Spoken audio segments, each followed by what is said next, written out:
Well, obviously, it was with great shock that many people reacted to the Corrin Memorial Home, the threat now of closure here. I've come down. There's been a few days, obviously, since the news came out, but the ramifications are still going on. I mean, did you have any idea this was going to happen? No. Obviously, we were made aware of this 2 weeks ago when the home rang staff and called staff in to make them aware that they were going to be made redundant. And I'm taking it this is a fairly busy place, isn't it? We currently have 21 residents within the home. Obviously, that will have to be moved on if the home closes. And there's nowhere else nearby, is there? We're the only residential home on the west. Wow, so that's major disruption, because I know people get really, especially older people, they really want their own place and they get very familiar to it, don't they?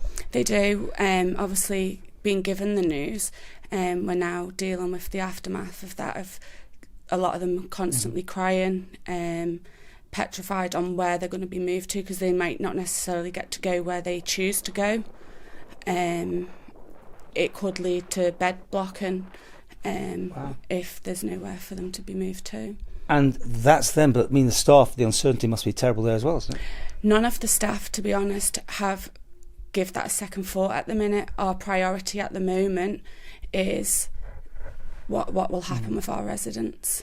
Now, I believe you're not going to take this lying down. I mean, you're going to try and do your utmost to fight it. Yeah, we've set a working group up, which consists of 4 people, but that's the support of all the staff behind that. We've just narrowed it down, and we'll carry on fighting for the home and for the residents. Now, the interaction starts is with Manx Healthcare. Is it with the government? Where are you going to go with your pleas? We've sent letters to everyone, MHKs, David Ashford, Howard Quayle, the Minister. We've had good responses back from all of those people. Within the next day or two, we're meeting up again with the MHKs, Geoffrey Boot and Ray Harmer. They're in discussions today, I believe it is, with David Ashford. So we're just waiting to hear back to hear how they got on. Have you found out where why the decision was made in the first place? I mean, is it really? I mean, is the building okay? Are people all right? What's wrong? We've just been told it's not financially viable anymore, which is what we're trying to find out why it's not financially viable anymore. We're waiting for these questions to be answered ourselves. So when you first found out, have you been given a timetable to closure as such? The 31st of July, the doors will close on the home, unless we can save it before then. But yeah. Yeah, I mean, that's quite a quick turnaround. I mean, and I say for job security as well, it must be worrying. There's 40 members of staff that will be made redundant. And everyone has everyone has a great time here. I was going to say, yeah, it's certainly a community place, isn't it? It's more than it is. It's a community. For us, it's a family.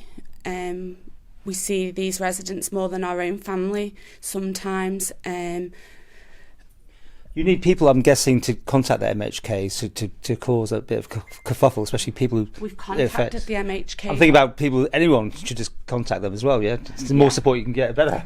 We've called a public meeting. So I'm just waiting for a date to confirm when that'll be. So obviously we're asking the community and what have you to get behind us and help us fight this too as well. Because potentially, as you said, there's nothing else in the area, so people could be spread all everywhere, couldn't they? Yeah. Most of our residents have lived in Peel all their life. Yeah. They've known no different. So to move them to areas that they've never been, it would result in less visits from families and what have you.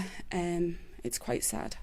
Okay, I understand Watch This Space might be more news next week. It sounds like things are moving anyway. That's good, isn't it? Hopefully, yeah.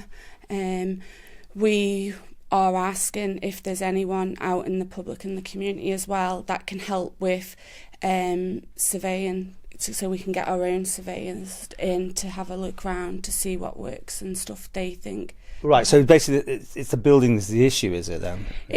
No, they're saying that because obviously we've got a wing closed off on the home at the moment that needs some work doing on. All we've been told from the trustees and the governors is it's not financial viability anymore. So if people want to help, do they send donations in? Are you in a position to do that? I mean, where is it going to go? We've had lots of inquiries about making donations. We currently are wanting to ask if there's any charities out there that would accept these gifts on behalf of the Corrin Home until the working group can set up their own charity.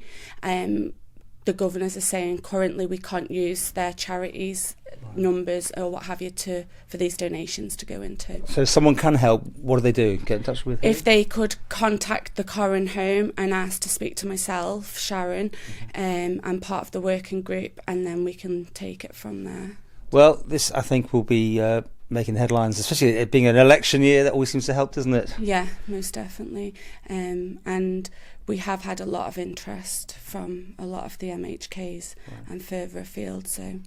And as a side, how's it all going? In the lockdown was a bit of a nightmare, no doubt, for you, like everybody. So obviously we've been through 3 lockdowns, 2 of them being without a manager. So the staff have all tired, stressed. Now they're obviously trying to pick up the pieces and deal with this as well. But we've got a good team behind us, and that's what it's about, supporting each other, and that's what we're doing for us and for our residents.